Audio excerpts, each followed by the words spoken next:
My name is Jake Miller, 34, lead technician at a local auto shop in Bozeman, Montana. That day started like any other. Coffee, shop floor, grease under my fingernails. By noon, I was sitting in a sterile hospital room, the air heavy with words no one ever wants to hear. Lymphoma, stage 2, chemo, long road. I stepped out of the clinic into that quiet Montana sunlight, the kind that usually feels warm and forgiving, but not that day. I called Rachel, my wife of 6 years. She didn't pick up, just texted, busy with errands. Let's talk later. When I got home, something fell off before I even opened the door. Half the closet was empty. Her suitcase was gone. The wedding photo on her nightstand? Missing. I hadn't even sat down when my phone lit up. I didn't sign up for this. 5 words. Just below, a screenshot of our joint bank account. Empty. $42,000. Our 5-year savings gone. Moved to her personal account. That's when I realized I hadn't just been diagnosed with cancer. I'd been abandoned. I didn't cry. Didn't rage. Just typed 2 words back. Take care. Then I sat on the porch, beer in hand, watching the sun sink behind the mountains. Not because I needed peace, but because I needed to feel the weight of it all. The cancer I could fight. The betrayal? That was another kind of wound entirely. That night, after Rachel's message, I didn't sleep. I just lay there, staring at the ceiling fan spinning shadows across the room that used to be ours. It was strange how a place could still look the same, yet feel completely gutted. Like she'd taken more than just her clothes and her toothbrush. She took something invisible too, something sacred. By morning, the numbness had worn off. In its place, still not rage, not even heartbreak, just a strange, cold clarity. Like waking up from a dream and realizing you're already halfway through a storm, and the only way out is forward. I made a pot of coffee, stronger than usual, and sat at the kitchen table, papers spread out in front of me. It was time to take control of something. Anything. That's when I remembered the manila folder Uncle Ray had handed me 3 months earlier. We were standing in his garage at the time, talking about my granddad's land up near Flathead Lake. When Gramps passed away that winter, he left me 12 acres and an old fishing cabin. It wasn't much, but meant the world to me. Ray had helped me file the deed transfer and suggested I get all my affairs in order. Jake, he'd said, you never know what life's going to throw at you, especially when you're married. Best to be prepared. I didn't think much of it back then. But now, those words echoed in my ears like a warning I'd ignored. I grabbed the folder, flipped it open, and started going through everything. Property deeds, account information, copies of our wills, insurance documents. Everything we'd built, on paper, was in this folder. It hit me then. I had started the process of adding Rachel to everything. The Mustang I'd restored from the ground up. The savings account where the land sale proceeds were going to land. The emergency fund. I'd even drafted a new will listing her as my primary beneficiary. But I hadn't filed the Mustang title with the DMV yet. I hadn't transferred ownership of the land proceeds either. She didn't know that. That realization sent a small jolt of power through me. She had run off with what she thought was everything, but she didn't know the whole story. I picked up the phone and called Ray. He answered on the second ring. Jake, I need to make some changes. There was a pause. Then, you okay? No, I said, but I will be. He didn't ask questions. Told me to come over that afternoon. The drive to Ray's place was quiet. No radio. Just the hum of tires on old Montana roads. I thought about Rachel. About how we met at a backyard barbecue. She wore this red dress and laughed like nothing in the world could hurt her. We talked for hours about music, old cars, favorite road trips. That night, I thought I'd found my forever. We moved fast. Moved in within 6 months. Married the next spring. Bought a little fixer-upper on the edge of town. Every Saturday, I was up to my elbows in drywall and sawdust. She'd pick out tile samples and paint swatches, post before and after pictures online. Called us Bozeman's dream couple. We joked that one day we'd flip houses full-time. But now, sitting across from Ray with a cup of black coffee and a stack of legal documents between us, the dream felt like someone else's life. She emptied the joint account. I told him. Took every cent, sent a text saying she didn't sign up for this. Ray raised an eyebrow, but didn't say what I knew he was thinking. She left the day I got the diagnosis, before I even explained the details. He nodded, sliding his glasses down from his head. Okay, he said. Let's start with what she can touch. For the next 3 hours, we mapped out every move. We removed her name from anything not yet finalized. We rewrote the beneficiary designations. We filed new documents with the DMV, leaving her off the Mustang title. We paused the land sale transfer, made sure the proceeds would be routed into a solo account under my name only. She might try to come for this later, Ray said. So we document everything now. Every date, every call, every message. I pulled out my phone and showed him her text. I didn't sign up for this. His face hardened. This isn't just cold, Jake. It's leverage. We drafted a timeline, starting with my diagnosis, the hospital records, the call to Rachel, her withdrawal from the account, the screenshot, the suitcase missing from the closet. It wasn't just about protecting assets anymore. It was about telling the truth, proving abandonment, preparing for war without ever picking up a weapon. Before I left, Ray looked me in the eye. She thinks you're too weak to fight. She thinks cancer makes you vulnerable. It doesn't, I said. It makes me sharper. He smiled. Good, because you're going to need every ounce of that sharpness in the weeks ahead. When I got home that evening, the porch light was off. The place was silent. I microwaved a frozen dinner, forced down 3 bites, then threw the rest away. My stomach churned from chemo and adrenaline. I crawled into bed and stared at the ceiling again. But this time, I wasn't just waiting for the storm to pass. I was laying the foundation for what would come after. For the first time since my diagnosis, I felt something steady under my feet. Not hope, not yet, but control. And that was enough to get me through another night. The chemo chair looked like something out of a dentist's office, too clean, too sterile, like it had never seen real pain. But that wasn't true. I knew this room had held tears, prayers, final goodbyes. And now it was my turn. A nurse named Julia, mid-40s, warm smile, eyes that had seen everything, greeted me. Jake Miller. I nodded. First round. Yeah. She touched my shoulder. Let's get through this one. Then we'll talk about the next. She helped me into the recliner, taped the 4-line on my arm, and started the slow drip. The chemicals looked harmless, clear liquid in a plastic bag, but they were loaded with enough poison to kill anything growing too fast inside me. Is your ride waiting out front? She asked. No, I said. I took an Uber. Anyone coming to pick you up after? I shook my head. My wife's out of town. She gave me a look I couldn't read. Not pity. She was too seasoned for that. Maybe something closer to quiet recognition. She'd seen this before. People who came in with no one. Well, she said gently, we'll keep an eye on you. As the 4 ran, I closed my eyes and tried to disappear. But I couldn't. Every heartbeat reminded me I was still here, still in this fight, even if I didn't feel ready for it. The nausea started an hour later. Subtle at first, like car sickness, but by the time I got home, I couldn't keep water down. I collapsed on the bathroom floor, the cold tile against my face the only relief I had. My body shook, sweat clung to my shirt, and all I could think about was Rachel's text. I didn't sign up for this.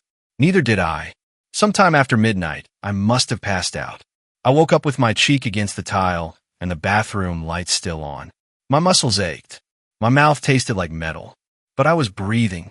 That counted for something. I dragged myself to bed and slept most of the next day. When I finally opened my eyes again, the world outside hadn't changed, but I had. I wasn't the same man who'd stared into the Montana sunset 2 days earlier. I was weaker, sure, but I was also angrier, more focused.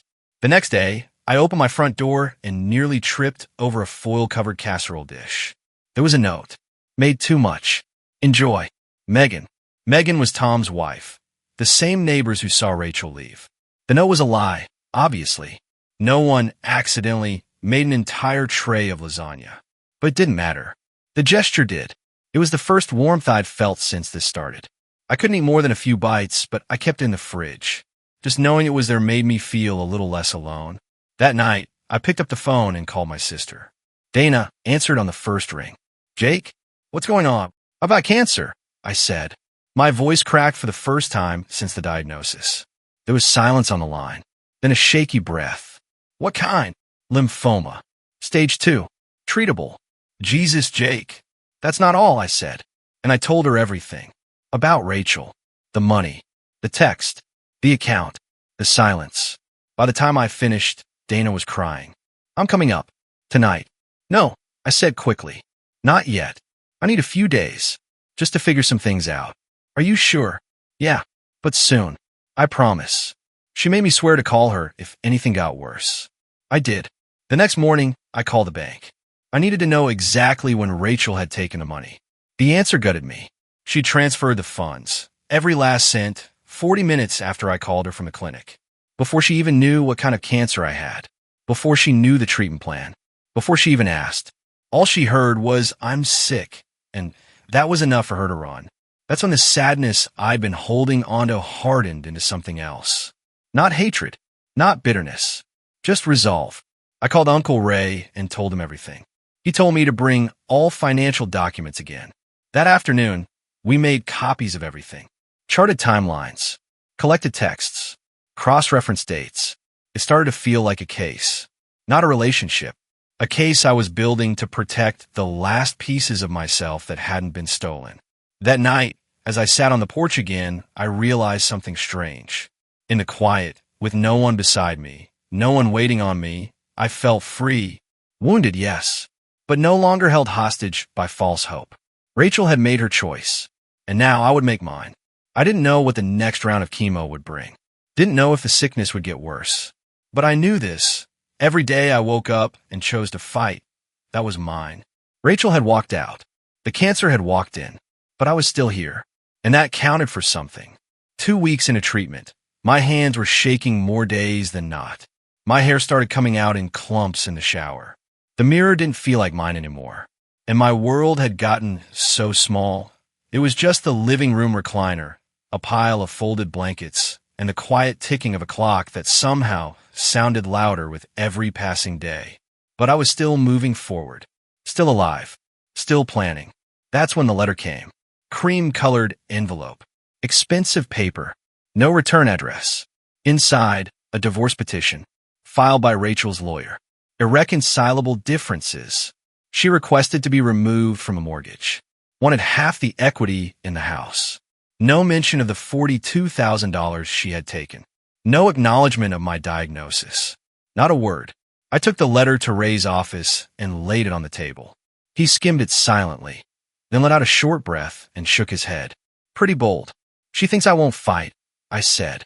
She thinks I'm too weak. She's hoping you'll settle just to avoid more stress. What should I do? Nothing. Not yet. Let's see how far she wants to push this. 3 days later, I got the first text from an unknown number. Logan, it's Rachel.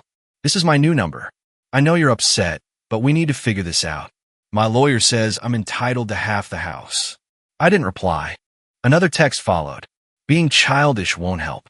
I know you're going through stuff, but I have rights too. Going through stuff. As if cancer was a bad day at work. As if betrayal was a misunderstanding. I blocked the number. That same week, I got hit hard by my third chemo session. Couldn't keep anything down for 2 days straight. Lost another 10 pounds. My sister Dana finally drove up from Colorado and stayed with me for a week. She cleaned the kitchen, stocked the freezer, drove me to my appointments, and kept my spirits up with stupid old family stories. The day before she left, another letter arrived from Rachel's lawyer. This one more aggressive, more demands, more threats. Dana held it in her hand, her knuckles white. After what she did, she's lucky you haven't taken her to court. We'll get there, I told her. We're playing chess, not checkers. A week later, the bank sent me a certified letter. Rachel had tried to remove my name from our joint credit cards. She couldn't, of course, not without my signature. But she'd also attempted to access our safe deposit box, the one with the deed to the house, the Mustang title, and my grandfather's will. They denied her access. She didn't have the second key. I called Ray immediately. She's getting desperate, he said. Probably realized she left loose ends. What do I do? Close the box. Move everything. And I think it's time we file those title changes on the Mustang. No more stalling. So I took a sick day, though every day was a sick day now, and got it done. Closed the old deposit box. Opened a new one in my name. Went to the DMV and finalized the Mustang title. Removed Rachel's name before she ever knew she was on it. That night, another text came, this time from a new number again. You changed a Mustang title? That car is half mine. You put my name on it. I stared at the message. How did she know? I just filed the paperwork that morning. And then it hit me. Someone was feeding her information. Someone at the bank? At the DMV? Or worse, her father. I called Ray. She has someone on the inside. Wouldn't put it past her dad, Ray said. He's got contacts. Judges. Bankers. People who owe him favors. So what do? We set a trap. And that's exactly what we did. The next day, I called the real estate agent handling my grandfather's land. Told her, loud and clear, that I was exploring other options for liquidating assets. I also called the investment bank that held my old 401k, asking detailed questions about early withdrawals due to medical hardship. I knew it would leak. That was the plan. 2 days later, Rachel's lawyer sent a new letter, this time demanding a fair share of any proceeds from inherited property and division of retirement assets. Ray grinned when I showed him the letter. She took the bait. Now we had them. We spent the next week gathering everything. Bank records, text messages, timeline of my diagnosis. Megan's statement, Rachel's cousin, who had confirmed Rachel knew I was sick when she left. We documented the check she wrote to her parents after transferring our savings, an attempt to hide marital funds. All of it. That's when Vanessa's father showed up. I was walking out of the hospital after treatment, exhausted, pale, and dizzy, when I saw him sitting in a silver BMW. Windows cracked. Sunglasses on. Waiting. I walked right up and tapped on glass. He rolled it down, composed as always. Jake, you look unwell. Cancer will do that. Why are you here? Rachel's concerned, he said smoothly. Says you're being unreasonable about the divorce. I almost laughed. Is that what she calls it? She's prepared to be generous. A fair division of assets. In light of your condition. It hit me then. They thought I was desperate. Thought I'd settle for scraps. Thought I'd go quietly. They didn't know the land wasn't in her name. They didn't know I'd closed the safe deposit box. They didn't know I'd documented everything. I'll have a response to her lawyer by Friday, I said, then walked away. He called after me. Jake, don't make this harder than it has to be. But I didn't look back, because I wasn't that man anymore. Friday morning. Clear sky. Cool wind. I walked into Catherine Chen's office with my shoulders squared and my jaw tight. Catherine was the real deal, top real estate and family law attorney in Billings, recruited by Ray specifically for this fight. She had a calm fire in her eyes and a folder 3 inches thick under her arm. Let's begin, she said, motioning for me and Ray to sit. On the conference table lay every scrap of evidence we'd compiled. Bank statements showing the withdrawal.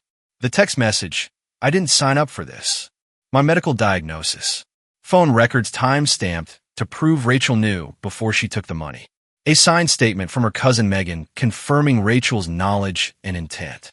A copy of the check she wrote to her parents the same day she cleaned us out. This is clear-cut financial abandonment, Catherine said. Add the attempted concealment of marital assets, and we have a case stronger than most judges see in a year. So what's our move? I asked. We file our own divorce action, she said without hesitation. Not in response, independent. Our petition includes medical abandonment, financial malfeasance, and attempted fraud. We request full recovery of stolen funds, exclusive property rights, and restitution of legal fees. Will that work? She looked me in the eye. Jake, this isn't just a case. This is an avalanche of documented truth. And trust me, judges hate lies wrapped in expensive suits. I nodded. That same morning, she sent the filing to Rachel's lawyer. By noon, we got a reply. Emergency meeting requested. In legal terms, that meant one thing. They were panicking. That was fast, I told Ray over the phone. They weren't expecting you to have ammunition, he said. They thought you'd crumble, but you didn't. The meeting was set for Monday. That weekend, I rested. I didn't study legal briefs or text Dana for advice.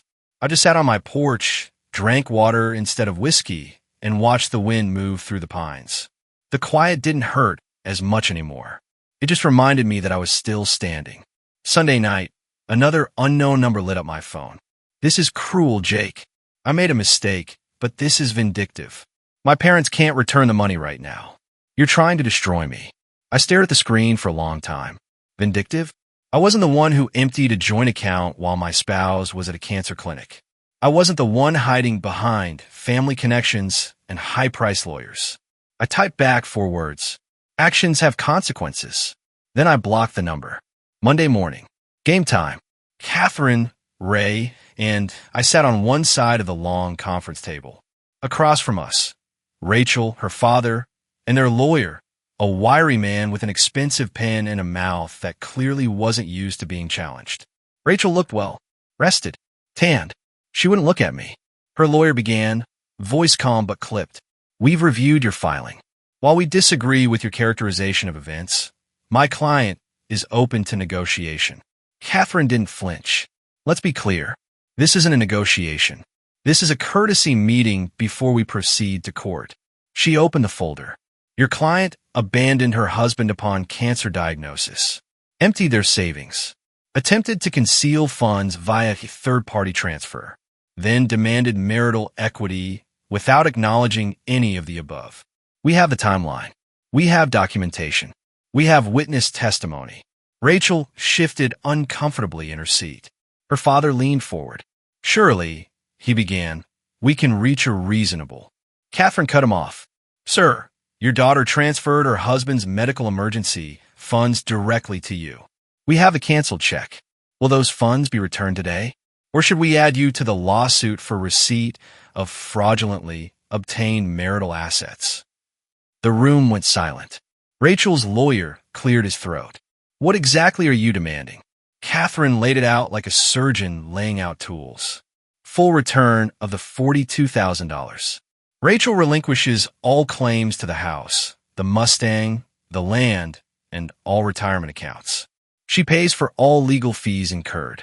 In return, we drop all pursuit of criminal fraud charges. This is robbery, Rachel's father muttered. No, Catherine replied, without blinking. What your daughter did was robbery. This is justice. They asked for 48 hours to review our terms. As we left, Rachel tried to catch my eyes. I walked past her like she was a stranger in a crowded airport. One I'd seen once in a dream, but couldn't remember the name of. In the elevator, Ray squeezed my shoulder. You did good in there. I didn't say a word, I said. Sometimes silence is the sharpest blade. 2 days later, we got the call. Rachel accepted all terms. Her parents would wire the full $42,000 within 30 days. She would sign away all claims. She would pay every legal bill. I didn't feel like cheering. Didn't feel like throwing a party or writing a victory speech. It didn't feel like winning. It felt like closure. Like shutting a door I once thought led home. Like walking out of a fire barefoot and realizing you made it out alive, even if your skin still burns. That night, for the first time since my diagnosis, I slept through the night.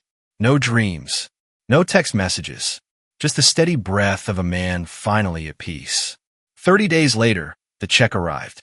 A cashier's check, crisp and official, for the full $42,000. Just like they promised. Rachel's parents had sold their lake house up in Idaho to pay it back. A detail Megan, Rachel's cousin, quietly confirmed in an email. She wrote, My aunt is furious. She blames you, of course, not Rachel. But some of us know the truth. I just wanted you to know I'm glad you stood up for yourself. You deserve peace. I didn't respond. There was nothing more to say. That chapter was closed. It didn't need a postscript. I took the check straight to the oncologist's office. Julia, the nurse who'd been there for my first treatment, was at the front desk. You're looking better, she said. Numbers came back good last week. Feeling better too? I said, sliding the check across the counter. Let's get caught up on these bills. She glanced at the amount. Insurance came through? Something like that. I didn't explain. Didn't need to. The relief was enough. The divorce was finalized a week later. I signed the papers at Catherine's office. It should have felt like victory, but instead it just felt quiet. Like walking out a house you used to love and realizing it was never really yours to begin with. Ray asked me outside the building, what now? I paused, looked up at the Montana sky. Finish treatment. Get healthy. Then figure out what's next. He nodded. Well, The land sale should close next month. That's another $65,000 coming in. And if you decide to sell the Mustang. Not yet, I said quickly. Not ready to let go of everything. And I wasn't. That car, our '69 Mustang Fastback, had been mine before Rachel, and it would be mine long after. I'd rebuilt it bolt by bolt, sanded every panel by hand. It was the only thing that hadn't betrayed me, the only thing that had stayed. That evening I sat on my back porch, a glass of water in hand. The chemo nausea had finally eased. My hair was growing back, soft and patchy like a stubborn lawn in spring. The world felt different, slower, lighter, like it was trying to make room for me again. For once I let it. 6 months later, complete remission. That's what the doctor said. 2 words, just 2, but they hit me like gospel. I sat there, blinking in disbelief as she went over the test results. We'll still need regular checkups, she said. Scans every 6 months. But for now, Jake, go live your life. I walked out into the parking lot and sat in my truck with the door open, letting the air hit my face. I didn't cry. I didn't smile either. I just sat still, felt the sun on my hands, let it warm a body that had known too much cold. That night I made 2 calls. The first was to Dana. She screamed so loud I had to hold the phone away from my ear. The second was to Joel, my old buddy from mechanic school, who now ran a custom shop in Boulder, Colorado. Still got that job open? I asked. He didn't hesitate. Hell yes. When can you start? A month later, I sold the house in Bozeman, packed my tools, the Mustang, and what was left of my old life into a trailer. I didn't look back when I pulled out of the driveway. Some places stop feeling like home long before you leave them. With the money from the land and the house, I bought a small cabin outside Boulder, 2 bedrooms, a garage bigger than my living room, and mountains from every window. Quiet mornings, cool nights, my kind of healing. On my last day in Bozeman, Tom and Megan came to say goodbye. Lisa handed me a casserole wrapped in foil. For the road, she said. I smiled. You guys have done more than enough. Thank you. For everything. You doing okay? Tom asked. Really okay? I thought about it. I'm getting there. 3 months into my new life. One evening, after a long day at the shop, I got a text. Unknown number again. I heard you're in remission. I'm glad. I know you won't believe this, but I think about you often. I was scared and selfish. I made a terrible mistake. I'm sorry, Jake, for everything. It was from Rachel. I stared at it for a long time. 6 months ago, that message might have wrecked me, might have opened some old wound, made me question everything all over again. But now I felt nothing but distance. So I typed back just 4 words. I survived. Be well. Then I blocked the number and walked into the garage. The Mustang was waiting, hood open, engine bare, just like I'd left it. But this time, I wasn't restoring it to impress anyone. I was restoring it for me. Because some things, once broken, can be rebuilt. Stronger, wiser, with new steel in their frame and new fire in their heart. I was one of them. Life didn't snap back into place. It never does. There was no magical moment where I woke up and felt healed. Healing came slow, like spring thaw, one stubborn patch of ice at a time. Some days were still heavy. Some nights, I'd roll over and instinctively reach for someone who wasn't there. But little by little, the emptiness stopped feeling like a wound and started feeling like space. Room to grow. I poured myself into work. Joel's shop in Boulder was a dream gig, custom builds, restoration projects, classic American muscle with stories baked into every mile. I lost track of how many engines I pulled apart, how many late nights I spent polishing chrome and greasing stubborn bolts. There was something sacred about taking broken machines and making them roar again, like therapy, but with torque. Customers came and went. Some were kind, some weren't. Most never knew what I'd been through. They just saw a guy with calloused hands and a quiet way of listening. I didn't talk much about the past. I didn't need to, because I was finally building something for myself. Every Friday night, I'd take the Mustang out on the open road. Just me, the engine's growl, and the mountains. Windows down, music up. The wind reminded me that I was still here, still moving, still alive. One crisp fall evening, I stopped at a gas station outside Estes Park. An old man with a weathered face and an oxygen tank stared at the Mustang while I filled up.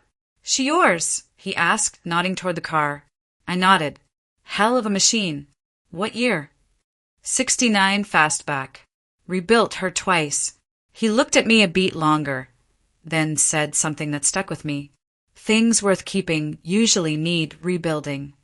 He smiled, climbed into his truck, and drove off. But I stood there for a minute longer, letting the truth of his words settle. I wasn't just rebuilding a car. I was rebuilding me. People think cancer is the whole story, that it becomes your identity. But it's not. Not really. Cancer was just the crack in the foundation. What mattered was what I built after. I started volunteering once a month at the local cancer center. Nothing big, just talking to patients during infusions, bringing snacks, sometimes just sitting there while someone cried. It felt like giving back to the version of me who sat in that chemo chair alone, wondering if life would ever feel normal again. Turns out it doesn't. It feels different, and different can be beautiful. I also started writing again. Nothing public, just for me. Mornings at the cabin with coffee and a blank notebook. I wrote about mountains, about engines, about betrayal and forgiveness and quiet strength. Not because I had all the answers, but because I finally knew how to ask the right questions. One Sunday morning, I got an email from Megan. "Hey Jake, just wanted to check in.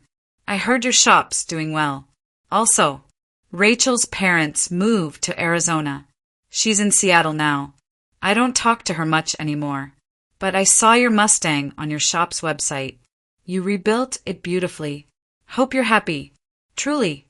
I stared at the message for a long time, then archived it. No anger, no sadness, just distance. That part of my story was done. And some stories don't need sequels.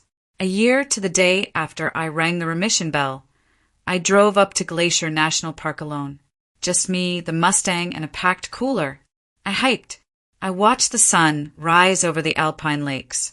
I sat beside the fire pit at night and listened to the wind move through the trees.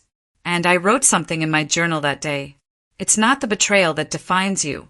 It's how you rebuild from it. It's not the cancer that makes you strong. It's the days you choose to get up anyway. Survival isn't the end. It's the beginning. And the road ahead is yours. I used to think Rachel broke me. I used to think cancer almost ended me. But now I know the truth. She just left the room. The cancer just exposed the cracks. And I'm the one who decided to rebuild. Not bitter, not broken, but whole. Because some things, when rebuilt with patience, pain, and purpose, don't just survive. They become unshakable. And I'm one of them. If you've made it this far, thank you. Wherever you are on your own road, whether it's loss, heartbreak, illness, or starting over, remember, you're allowed to fall apart. But you're also powerful enough to rebuild. Stronger, wiser, freer. Leave a comment below if this story touched you, or if you've walked through your own fire and come out stronger on the other side. We'd love to hear your story too.